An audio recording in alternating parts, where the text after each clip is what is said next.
ನಮಸ್ಕಾರ ಗೆಳೆಯರೇ, ನಾವು ಇವತ್ತು ಹೋಗ್ತಾ ಇರೋದು ಸಿರಟ್ಟಿಯ ಫಕ್ಕೀರೇಶ್ವರ ಮಠಕ್ಕೆ.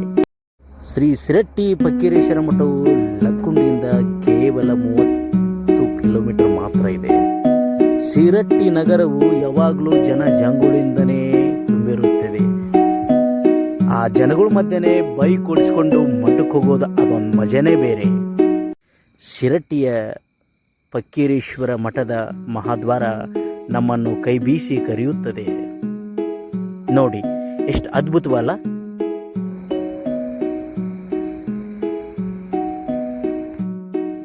ದನಿದು ಬಂದ ದೇಹಕ್ಕೆ ಇದು ನೋಡಿದ ಮೇಲೆ ತುಂಬಾನೇ ಖುಷಿ ಆಯಿತು ನನಗಂತರೂ. ಕೈಲಾಸ ಪರ್ವತದ ಮೇಲೆ ಚಿನ್ನದ ಕಿರಣಗಳು ಬಿದ್ದಂತೆ ಕಾಣ್ತಾ ಇದೆ ನಮ್ಮ ಫಕ್ಕೀರೇಶ್ವರ ಮಠ. ಬಂಗಾರನೇ ಧಾರೆ ಎರೆದು ಕಟ್ಟಿದ ಹಾಗಿದೆ ಈ ಅದ್ಭುತದ ಈ ಮಠದ ವಿಶೇಷ. ಈ ಮಠದ ಸುತ್ತಲೂ 12 ಮಂದಿ ಸ್ವಾಮೀಜಿಗಳ ಚಿತ್ರಗಳಿವೆ. ಏನಪ್ಪ ಅಂದರೆ ಇಲ್ಲಿ ವಿಶೇಷತೆ ನೋಡೋಕ್ಕೆ 2 ಕಣ್ಣುಗಳು ಸಾಲದು. ನಾನು ಹೋಗ್ತಾ ಇರೋದು ಕೆಳಗೆ ಶ್ರೀ ಫಕ್ಕೀರೇಶ್ವರ ಗದ್ಗೆ, ಅಂದರೆ ಮೂಲಕರ್ತು ಫಕ್ಕೀರೇಶ್ವರರ ಗದ್ಗೆ ಇದು. ಈ ಗದ್ಗೆ ಹತ್ರ ಬಂದಾಗ ಮೈಯಲ್ಲಿರೋ ಕುಂಡಲಿ ಜಾಗೃತ ಆಗುತ್ತೆ. ಈ ಗದ್ಗೆ ಮೇಲಿನ ಹೂವಿನ ಅಲಂಕಾರ ನೋಡಿದರೆ ಕೇದಿಗೆ ಸಂಪಿಗೆ ಮುಡಿಯೋಣೆ ಫಕ್ಕೀರೇಶ ಎನ್ನುವ ಒಂದು ಹಾಡು ನೆನಪಿಗೆ ಬರುತ್ತೆ. ನೋಡಿ, ಈ ಮಠದಲ್ಲಿ ಆನೆಗಳು ಎಷ್ಟು ಅದ್ಭುತವಾಗಿ ಮಾಡಿದ್ದಾರೆ ಅಂದರೆ ಬಹಳ ಖುಷಿ ಆಗ್ತದೆ. ಇವೆಲ್ಲ ನಾವು ಕುಟುಂಬ ಸಮೇತ ಬಂದರೆ ಒಳ್ಳೆ ಒಂದು ಚೆನ್ನಾಗಿ ಇರುವಂಥ ಕಲಾಕೃತಿಗಳನ್ನು ಮಾಡಿದ್ದಾರೆ. ಕುಟುಂಬ ಸಮೇತವಾಗಿ ಇಲ್ಲಿ ಬಂದರೆ ಏನೋ ಒಂದು ಪರಿವರ್ತನೆ, ಒಂದು ಖುಷಿ ಹಾಗೂ ಮನಸ್ಸಿಗೆ ಉಲ್ಲಾಸ ಕೊಡುತ್ತೆ. ನೋಡಿ, ಇಲ್ಲಿ ಮಠದ ಮುಖ್ಯ ದ್ವಾರ ಕೆಲಸ ಭರದಿಂದ ಸಾಗ್ತಾ ಇದೆ. ಚಾಲುಕ್ಯರ ಶೈಲಿಯಲ್ಲಿ ಮಂಟಪ ಮುಖ್ಯ ದ್ವಾರದ ಕೆಲಸ ಭರದಿಂದ ಸಾಗ್ತಾ ಇದೆ. ನಮ್ಮ ಅಜ್ಜ ಹಾಡ್ತಿದ್ದ ಹಾಡು ನನಗೆ ನೆನಪಿಗೆ ಬರ್ತಾ ಇದೆ. ನಾನು ಕೂಡ ಹಾಡಬೇಕಂತ ಅನಿಸ್ತಾ ಇದೆ.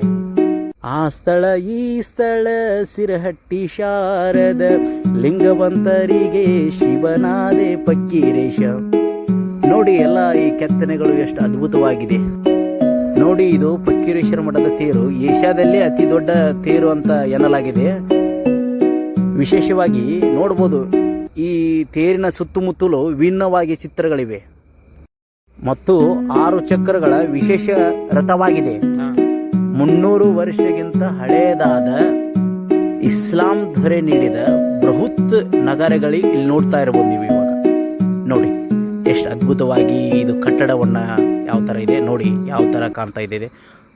ಇವೆಲ್ಲ ಅವಾಗಿನ ಕಾಲದಲ್ಲಿ ರಾಜರಿದ್ದ ಕಾಲದಲ್ಲಿ ಮಾಡಿಕೊಟ್ಟಿರ್ತಕ್ಕಂಥ ಒಂದು ನಗರಗಳಿವು ನೋಡಿ. ಹಾಗೆ ಇಲ್ಲಿ ದಾಸೋಹ ನೋಡ್ತಾ ಇರ್ಬೋದು ನೀವು. ಎಷ್ಟು ಅದ್ಭುತವಾಗಿ ಆವಾಗಿನ ದಾಸೋಹವನ್ನು ನೋಡ್ತಾ ಇದ್ರೆ ನಮಗೆ ಏನೋ ಒಂಥರ ರೋಮಾಂಚನವಂತ ಆಗ್ತಾ ಇದೆ. ನೋಡಿ, ಸಿರಟ್ಟಿ ಫಕ್ಕೀರೇಶ್ವರ ಭಾವಚಿತ್ರ ನೋಡ್ತಾ ಇರ್ಬೋದು. ಇಲ್ಲಿ ಪ್ರತಿನಿತ್ಯ ದಾಸೋಹ ನಡೀತಾ ಇರುತ್ತೆ. ದಿನನಿತ್ಯ ಅಜ್ಜನ ಮಠಕ್ಕೆ ಸಾವಿರಾರು ಭಕ್ತರು ಬರ್ತಾ ಇರ್ತಾರೆ. ಶುಚಿ ಮತ್ತು ರುಚಿಯಾದ ಪ್ರಸಾದವನ್ನು ಸ್ವೀಕರಿಸ್ತಾ ಇದ್ವಿ ನಾವು ಇವಾಗ. ನೋಡಿ, ಜೋಳದಿಂದ ಮಾಡಿದಂಥ ಸಂಟಿ ಹಾಗೂ ದವಸ ಧಾನ್ಯಗಳಿಂದ ಮಾಡಿದಂಥ ಸಾರು ತಿಂತಾ ಇದ್ರೆ ಅದು ಏನೋ ಅಮೃತ ಸವಿದಂತೆ. ಅನ್ನಪೂರ್ಣೆ ಸದಾಪೂರ್ಣೆ ಶಂಕರ ಪ್ರಾಣವಲ್ಲಭೆ ಜ್ಞಾನ ವೈರಾಗ್ಯ ಸಿದ್ಧಾರ್ಥ ಶಾಂತೈ ಪಾರ್ವತೆ. ನೋಡಿ, ಇಲ್ಲೊಂದು ವಿಶೇಷವಾಗಿ ನಿಮಗೆ ತೋರಿಸ್ತಾ ಇದ್ದೀನಿ.